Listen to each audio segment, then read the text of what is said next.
mugambye Koboko emenye record, Koboko emenye record, Koboko emenye record yonna mugambye Koboko emenye record.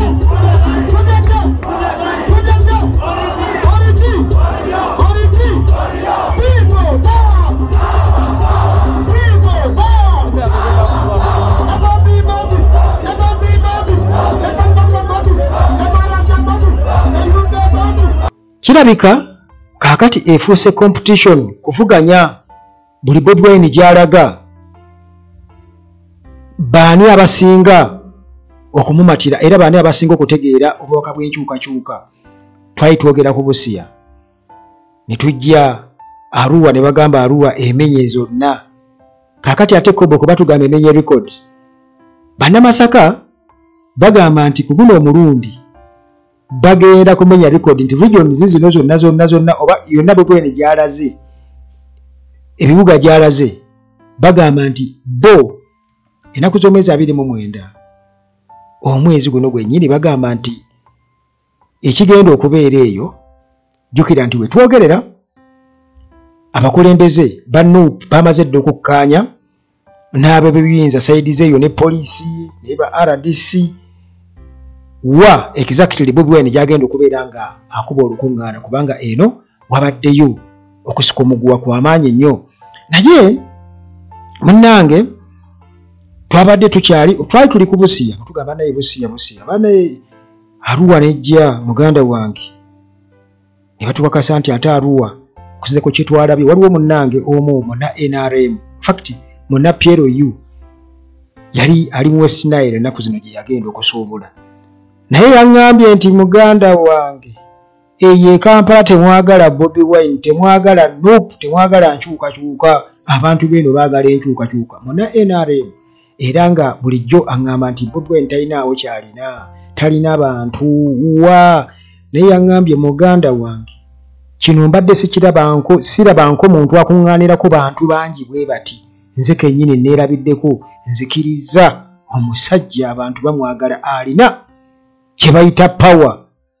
Neŋŋamba ekiki olaba okkiriza muganda wange nti nzikiriza sejja kulimba kino kyendabe sekirabangako. Kakati munnange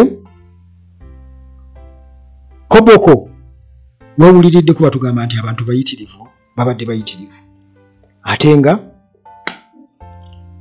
ab'e Masaka nabo bagamba nti Bobi Wine bw'anaalinnya wano ekigere tugenda kubalagirako bwereere eno nno munnange nga batukakasa oluvannyuma lw'obunkenke obw'amaanyi kati bukkakkanye oluvannyuma lwa NUP wamu ne security officials okubeera nga bakkiriziganyizza ku lwa revenue ey'e Masaka era munnange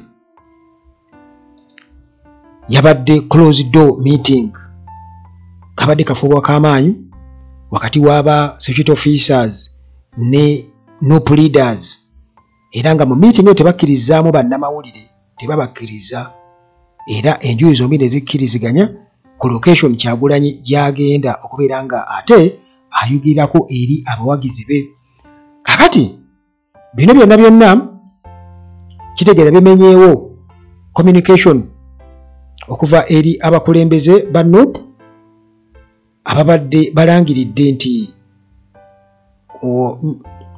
laare egenda kubeera ku Masaka Liberation Square nga bagamba nti egenda okubeera la revenue tugamba nti kakati bakyusizza kati NUP chairperson for Greater Masaka Florence Namayanja atutegeeza natugamba nti bamaze dde okubeera nga bakkaanya bagenda kwesa Buddu County Grounds era bw'atyo nayongera okubeera nga akinoganya nti Resident District Commissioner bonna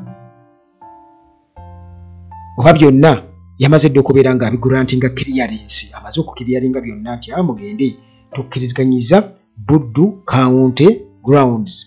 Simanyi baba ataddemu n'akawaayiro nti tetwagala poliisi tugoberera tetwagala mukiibi kutugoberera. Kakati bw'atyo n'atutegeeza nti basuubira okuba nti Saza Ground egenda kukola bulungi nnyo November nga 29 era buli muwagizi wa NUP e Masaka kitegeeza nti alina munnange okubeera nga akimanya. Ennaku zomezi nga 29 Bobi Wine agenda kubeera ku Buddu Grounds. Kakati Masaka Police Spokesperson Twaha Kasirye yatutegeeza natugamba nti Liberation Square bagiganye kubanga nti eno munnange erinaanye nti amaka g'obwa president e Masaka ne Regional Referral Hospital. Era munnange wiki ewedde wabaddewo okugulana kw'amaanyi nnyo oluvannyuma lwa Meya Namayanja wamu ne RCC Herbert Washaki okubeera nga ababadde bawaanyisiganyiza muganda wange ebigambo buli omu nga anenya munne, era nga buli side egamba nti buli omu yabadde oba buli side yabadde yise we yandikomye mu buyinza. Kakati enjuyi zombi zimaze ne zituula ne batuula ne bakkaanya ku venue, era obukuubagano wakati wa Namayanja ne Waseki ne bulabika nti buli resolved, era nga ekyo gwe kyoba omanya. Naye munnange nga Meya Namayanja ajatukakasa nti tiimu eya security erina okubeera nga munnange ate tebayisa bubi nga bwe kibadde wala yonna nti mukiibi ajja na overtakinga ne bakiika Bobi Wine ebimotoka. Kakati bakkaanyiza nti munnange ekisaawe kye kya Buddu kwe bagenda okubeera.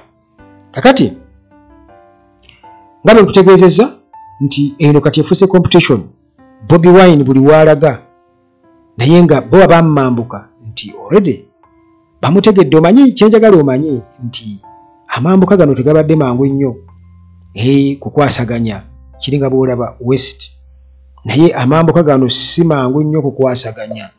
Naye muganda wange nkubuulira Northern Uganda bw'ebanga eri mu ngalo za nkyukakyuka nga yonna etunuulidde enkyukakyuka, already eri Eastern nkyukakyuka, wano mu Buganda Central nkyukakyuka, kyokka ate ne mu Western bannaffe ab'enkoni basigadde bokka, abakwase b'emiggo basigadde bokka kubanga beeyawula. Ako kokka kokwata omuggo okwata emiggo gwe Bakyagulanyi ke kabonero akaalaga nti beeba n'abaaka bano ensi neebategeera. muganda wange basigadde bokka. Njagaliko kakasa Uganda yonna kati gwe gitwale nti ya red.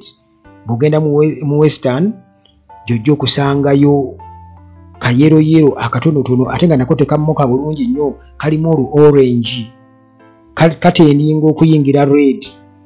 Muganda wange 2026 njagala okubuulira kubanga bw'otunuulira abantu bonna yonna yonna gy'oyita gwewebuuza Museveni alina abantu ki bagenda okutulimba. Bajja ne batulimba wano nti wa abo bamwagala nga muyimbi Bobi Wine. Nkugambye abantu bye boogera nga bawerekera Bobi Wine bamuyita president waabwe, kati tebawola.